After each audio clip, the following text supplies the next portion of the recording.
terkait dengan kasusnya Fadel, Bang. Ini kan bisa kita lihat kan bahwa dari awal semenjak Fadel berkasus hingga saat ini sudah ditahan, Bang.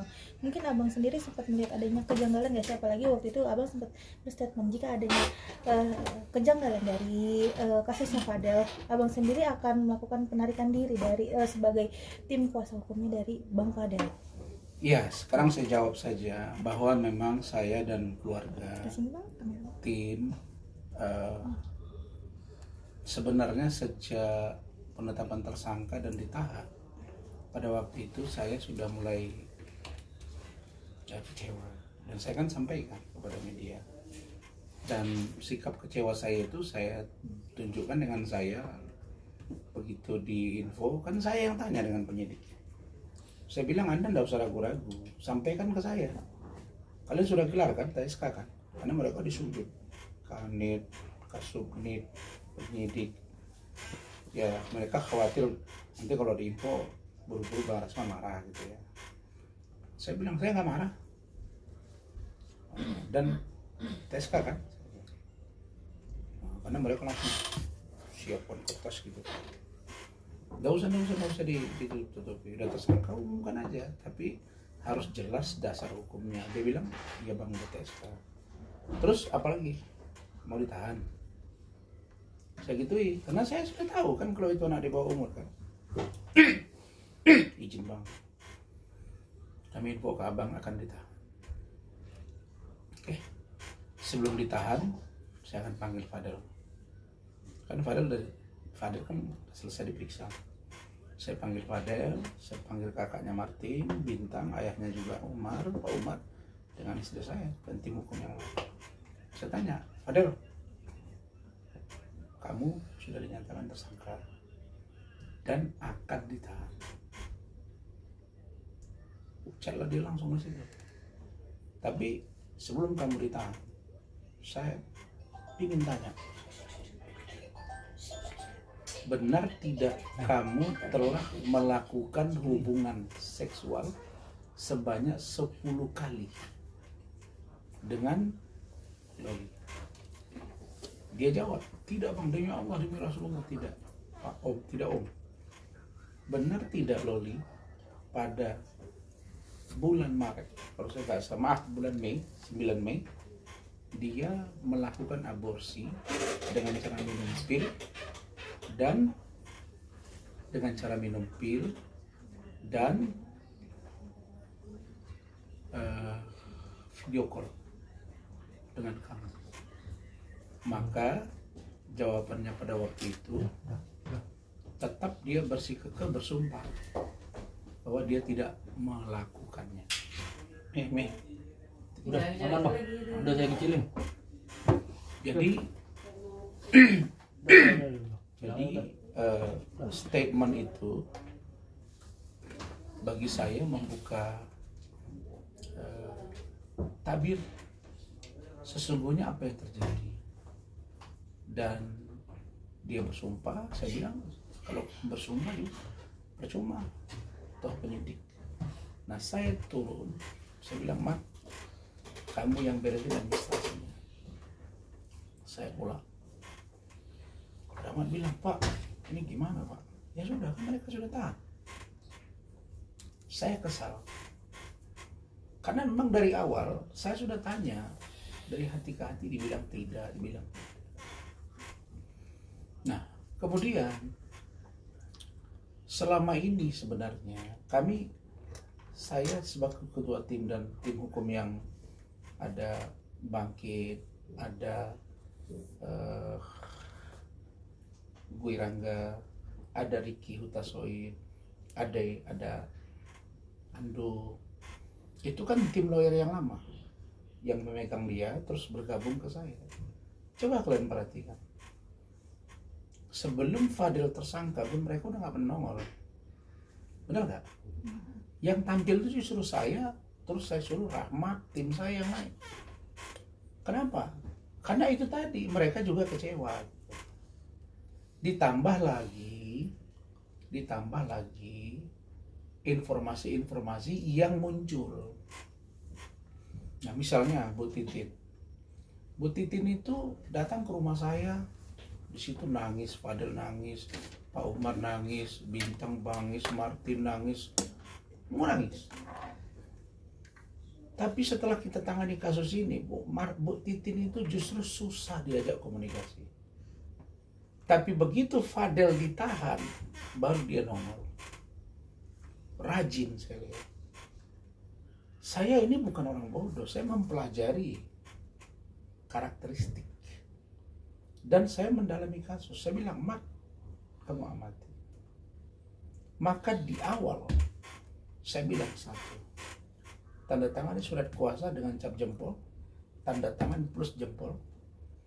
Surat pernyataan bahwa yang Anda sampaikan itu benar adanya, tanda tangan cap jempol. Bahwa benar keterangan semua yang diberikan, karena kita dilaporkan di Polda Metro kan, bahwa itu adalah dari Fadel, dari Loli, dan mereka yang minta ke saya, tanda tangan cap jempol.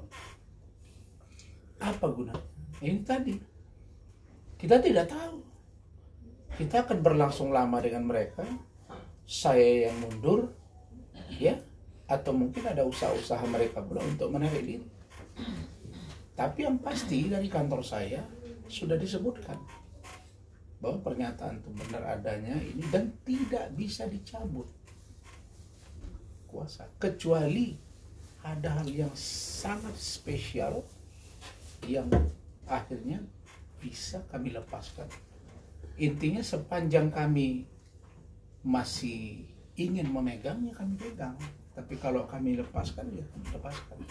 Tapi dari pihak mereka nggak akan boleh seperti itu. Nah memang banyak pertanyaan tentang saya. Bang, kok agak kurang ya abang jenguk, abang bezuk si Fadel.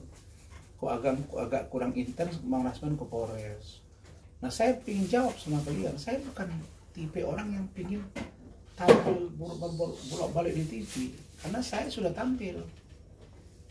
Nah yang kedua, saya merasa ya kalau dia sudah ditahan, jam bejuknya kan ada hari bezuk Selasa sebelum pukul 3, Kamis, ya silakan datang. Makanya saya sejak dia ditahan, saya bezuk dia itu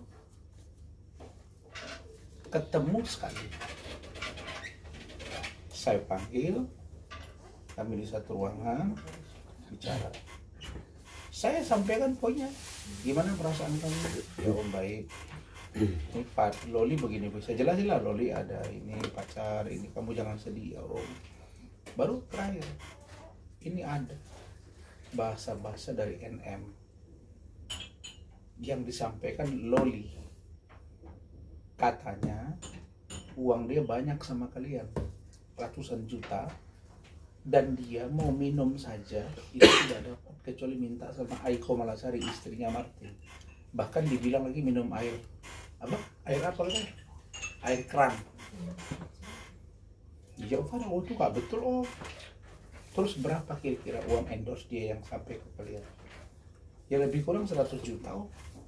Itu juga pun digunakan untuk keperluan dia treatment, keperluan dia untuk beli handphone dan lain-lain. Oh itu saja, iya sudah. Ya kami sekarang gini, siapa yang mampu memfaktakan bahwa Fadel ini, ya sekarang iya dong, karena sudah dilakukan penahanan, artinya penyidik mempunyai 2 alat bukti yang sah. Kita lagi mendalami apa saja lagi yang kira-kira kita lihat yang tidak jujur dari Fadel dan keluarga Bajide ini. Karena Pak Umar, Martin, Bintang, bahkan Fadel sendiri itu kalau sempat terjadi kezoliman di anak dia, kan begitu ya Bu Ade ya, mereka akan bertindak gitu, akan keras gitu. Nah begitu kita akan buat laporan misalnya aborsi, kok kayak kendor gitu. Nah disitulah saya mulai agak hambar. Hambar itu maksudnya ya kemarin gagah banget gitu kan, sekarang kok jadi begini gitu. Nah di situ juga muncul pertanyaan, Rahmat juga, Pak kok agak lembek ya Pak gitu. Dan saya tunjuk Dolin Simbolon datang. Kenapa? Karena ya saya sedang mencari apa sih yang terjadi dengan keluarga ini gitu. Nah, kemudian apa sih yang terjadi antara Loli dengan Fadel? Apakah masalah uang? Mungkin ada perhitungan yang belum selesai, atau mungkin ada ancaman dari Loli, kalau lu laporin gua akan buka nanti semua keuangan, misalnya ini antara dugaan kami di tim. Lah itu tadi, makanya saya minta Loli itu bersuara ke saya. Makanya saya bilang, Loli kamu ngomong dong ke Om gitu kan. Nah, kenapa? Karena Loli saya lihat dia seperti tidak ada beban aja. Orang udah masuk penjara, ulah dia juga. Saya dianiaya, ulah dia juga. Istri saya, malah kita dilaporkan. Nah, jadi kalau dari segi hati, ya sejujur saya ya sedih gitu ya, sedih kok. Kita menolong orang, kita teraniaya, kemudian Fadelnya kita bantu juga, pribadi dia dan keluarganya begini gitu. Tapi itulah sejatinya saya sebagai seorang lawyer, saya harus profesional. Walaupun di dalam hati saya misalnya sudah berkecamuk, tapi di depan saya harus tunjukkan bahwa saya adalah pembela dia. Nah sekarang kalau boleh saya jujur, kami sedang mengambil 1-2 bukti saja.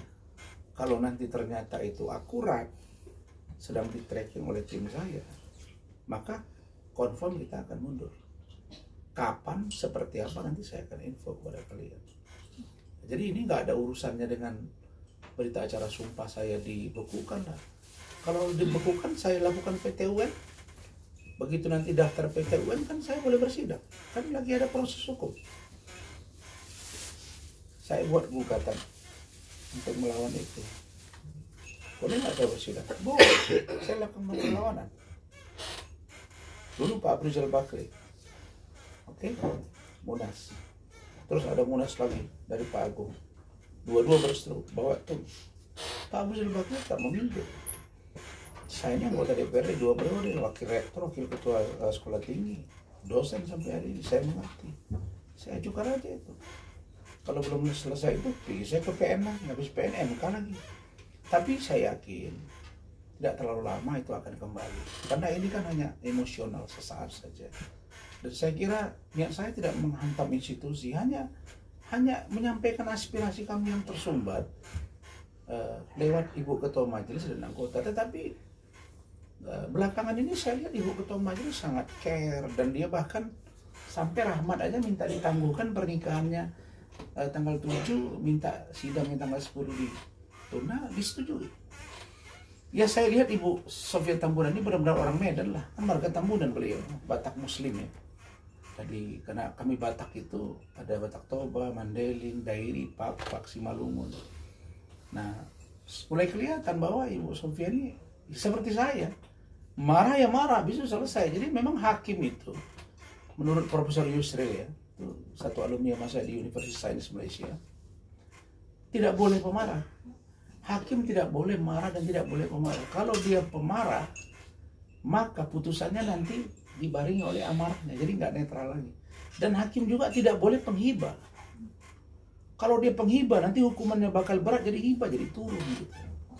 Nah jadi saya melihat di kasus kami ini ada nuansa-nuansa, tidak sedikit pun gara-gara Rasman nanti nggak bisa bersidang. Ya kalau Adinda Firdaus dia sidang kemudian karena beliau belum melakukan perlawanan hukum kan, dan ini kan beda kasus. Saya di Pradi Bersatu, kemudian di Pradi Bersatu, kemudian di KAI itu 2022 yang saya sudah mengundurkan diri. Bahkan kartu advokat saya ini baru diperpanjang 2 hari yang lalu, hari Kamis itu saya terima kartu advokat saya ya. Jadi jangan didengar yang disampaikan si Hotman itu kan manusia iri kan, dan nggak pernah lagi ke kelab-kelab karena udah takut kali ya, takut nanti nanahnya bertambah gitu. Ini kartu advokat saya. yang terbaru.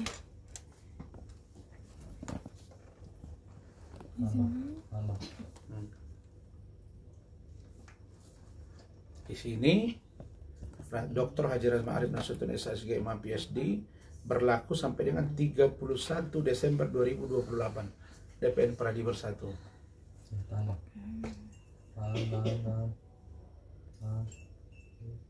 Dan ini ditandatangani oleh Ketua Umum dan Sekjen Bapak Dr. Zeprin Boykano SH dan Pak Ade Darmawan Dipakusuma SH.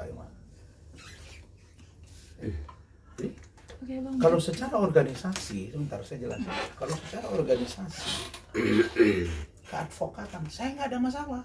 Jadi jangan dibelok-belok. Nanti Rasman terima kuasa tidak sah kuasanya. Nanti Rasman pendampingan di kejaksaan tolak. Apa urusannya?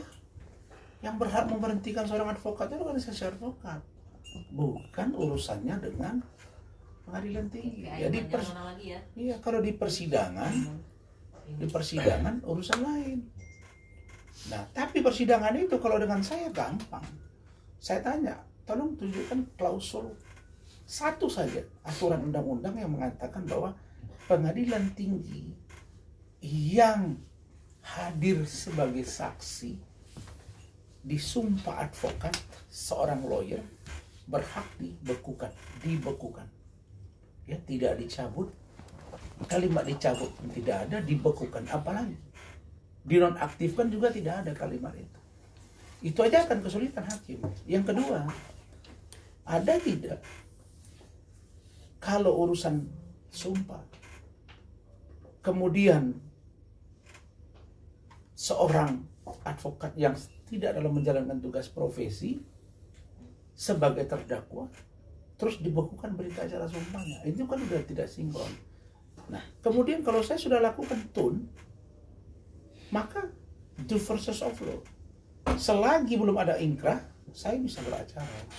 Cuma saya tidak masuk ke ranah itu, karena itu nanti pada waktunya, karena ada waktu 90 hari sejak saya terima surat. Nah, suratnya pun saya belum terima aslinya. Bu Umi, tolong cari ya suratnya, nanti cari dulu suratnya, ada masuk nggak kemarin? Nah, surat dari PT Ambon, kami belum tahu, belum jelas. Nah, nanti kami akan lihat gitu. Jadi saya orangnya nggak saya pikir itu. Dan kalau Hotman bilang, ini menarik juga dikit, bilang nanti istri-istrinya jadi asri gue, Hotman, istri saya itu berkemampuan semua dari Allah. Kepala dinas lebih paten lah istri saya daripada istri kau. Bu Ade ini ada kliniknya juga, dia bidan ini. Kalau bukan karena ini rumah sakit ini 6 tahun, pindah di Medan sana. Hah? Kita ini bukan KW-KW, Allah yang Maha Kuasa mudah-mudahan Allah berzeki dan melindungi lisan-lisan saya. Apa kamu ini? Najis saya mendengarnya itu kelakuan-kelakuan kau bilang-bilang. Oh, istri-istrinya tidak bisa dikasih makan. Aduh, kau belum tahu saya. Makanya kau belum tahu saya. Saya hidup bukan dari pengacara. Makanya saya berani melawan ketidakadilan. Rata-rata lawyer biasanya dia takut berantem sama polisi. Oh, nanti gawat gue ini. Apalagi di daerah, mohon maaf bukan tuduhan ini. Oh, nanti berantem gue gimana nih? Nanti berantem sama jaksa gimana nih? Nanti berantem sama hakim gimana nih? Enggak begitu, bos. Makanya saya santai aja. Nah, tadi baru tanda tangan kuasa klien saya. Terus apa masalah? Kerugian dia 20M, imaterial 20M, 40M. Jadi apa hubungannya? Kalau nanti ternyata saya dan tim melepaskan Fadel, bukan berarti karena saya dikatakan tidak pengacara. Itu maksudnya. Ini organisasi saya bertanggung jawab. Kalau saya dianggap tidak lagi advokat, nggak keluar lagi perpanjangan ini. Paham? Itu saja poinnya. Bang, kemarin mungkin terkait abang keputusan Pak Umar untuk mencabut laporan terhadap Niki itu diskusi nggak sih sama abang mungkin? Terus abang juga mungkin atas cabutnya laporan ini, abang menaruh curiga nggak mungkin? Karena kecurigaan abang soal Fadel dan Loli mungkin ada sangkut paut nggak sih sama ini? Saya begini, saya memang melihat ketika saudara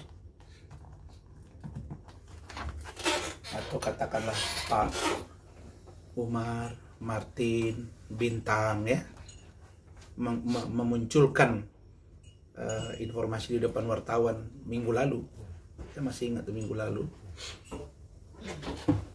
akan mencabut laporan dengan pertimbangan bulan puasa, nggak mau ribut-ribut. Emangnya mau ribut siapa? Hah? Saya mau tanya balik. Yang mau ribut ini siapa? Yang mau ribut itu ya ada dua anak manusia yang pacaran, namanya Fadel dengan Loli. Udah itu ribut-ribut, datang ke rumah saya nangis-nangis, saya tolong. Nah, udah itu dimaki-makilah saya oleh sini kita. Sampai ada Lemon yang ngomong-ngomong, hina saya, hina istri saya. Habis itu lari Lolinya ke sini depan itu. Bawa di Polres, dianiaya saya.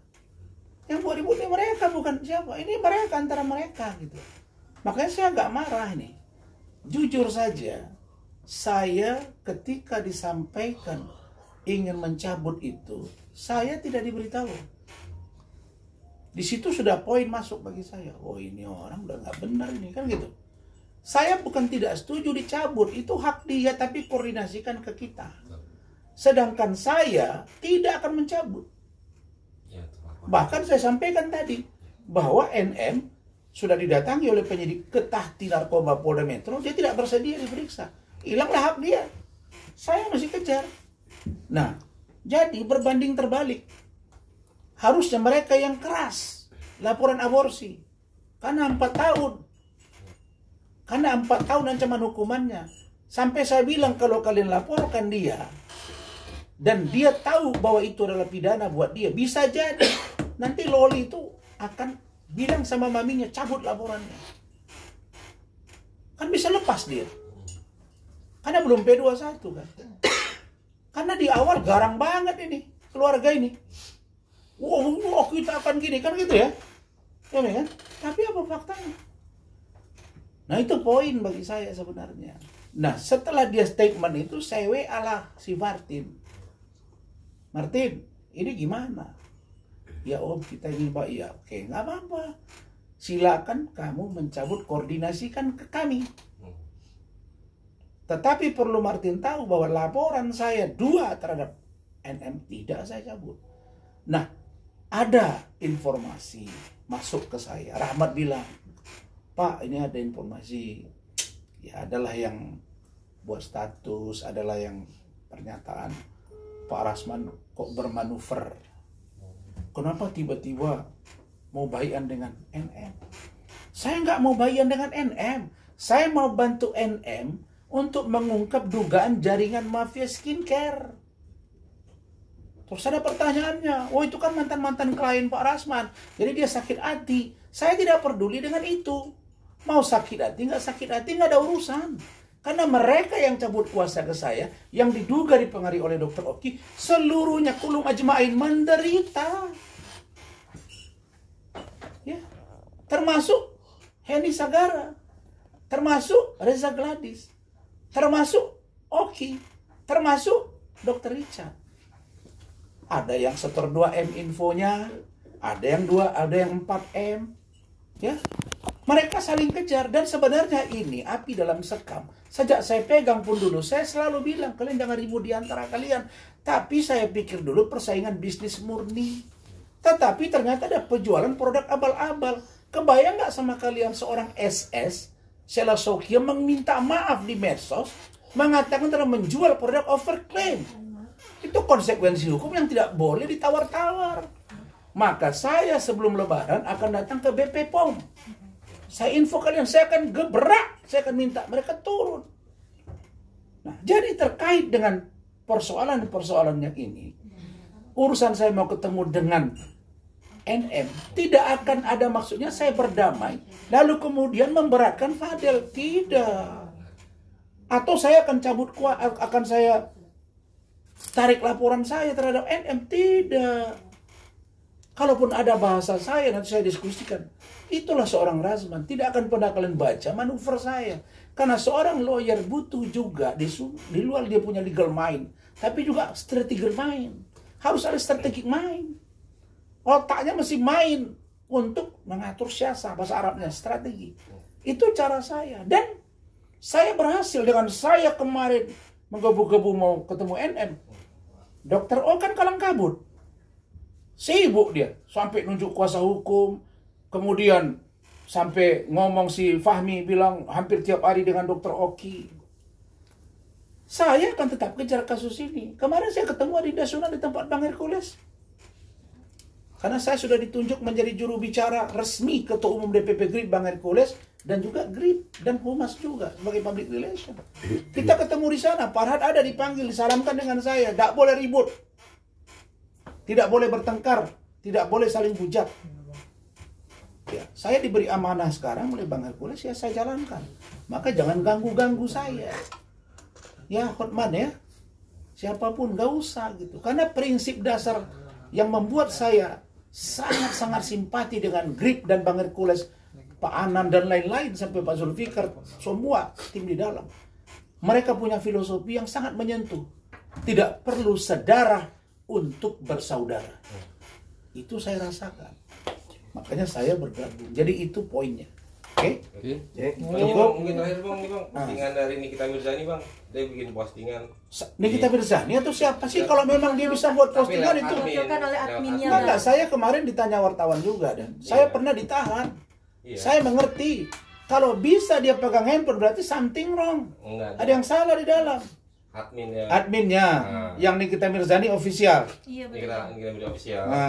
Apa katanya? Dia bikin pakai bahasa Inggris gitu, terus pakai dalam kurung admin gitu. Apa itu? Sedikit mungkin respon. Dia kata-kata sedikit sih, kata-kata dia merasakan.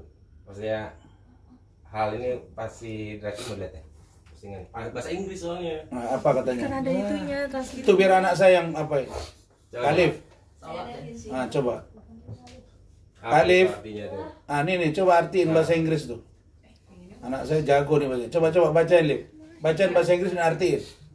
Bacain. Ini. Nih bacain Lip. Ini Lip. Nih apa ini? Bacain. Bacain dong yang kencang. Coba. Ini tidak apa-apa untuk menjadi senang dan positif setiap hari sendirian. Kamu bukanlah robot, kamu adalah manusia yang menjadi emosi. Apa sih ini? Kenapa?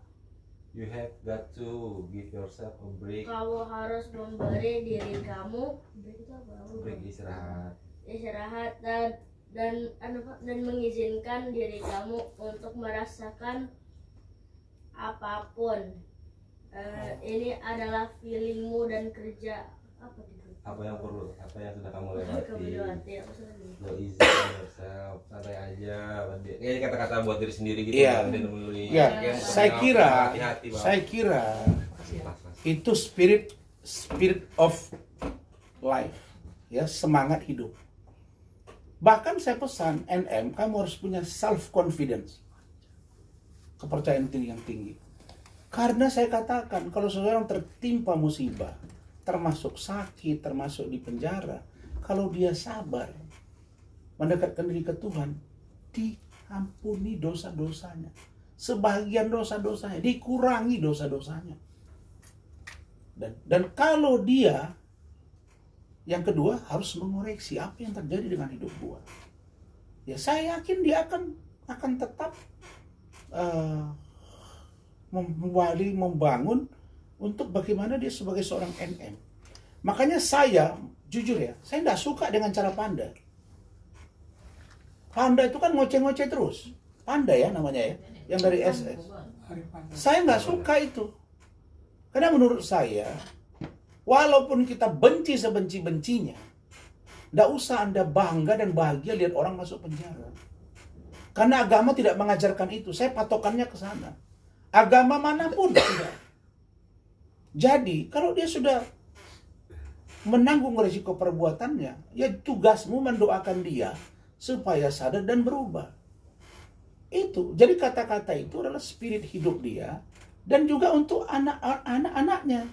Supaya mereka paham bahwa yang dia jalani sekarang adalah proses hidup. Kan kira-kira itu artinya itu. Ya, proses hidup dia, apa yang terjadi sekarang adalah untuk dia jalani. Dan pastilah Allah memberikan jalan keluarnya. Tidak ada satupun masalah di dunia ini yang tidak jalan keluar. Jadi kalau saya ditanya, saya ingin NM berubah, iya. Saya ingin NM mendapat efek jerah, iya. Saya ingin Razman laporannya jalan agar dia berefek jerah, iya. Saya tidak ingin ada orang yang senang dan bangga bahagia lihat dia masuk penjara. Saya tidak ingin. Sama dengan saya ingin minta diusut pelaku-pelaku ini agar dia jangan sendiri, kalau ada yang lain dugaan terlibat, saya minta diusut agar adil buat dia. Itu saja. Apalagi saya dengar ada orang-orang yang berkomplot di luaran, infonya begitu, kalau itu benar, untuk membangun satu kekuatan, memasukkan NM ke penjara. Itu nggak sehat lagi. Nah sekarang Doktif juga tersangka. Kira-kira menurut kalian, mau bagaimana dibuat produk kecantikan di negara ini? Maka saya bilang BP POM harus tampil. Dan saya akan datang minta BP POM bertindak tegas. Mudah-mudahan dengan kasus ini, seluruh rakyat Indonesia berhati-hati untuk memilih tempat treatment kecantikan. Karena seyogianya itu untuk memperindah diri, bukan membuat penyakit. Oke? Thank you.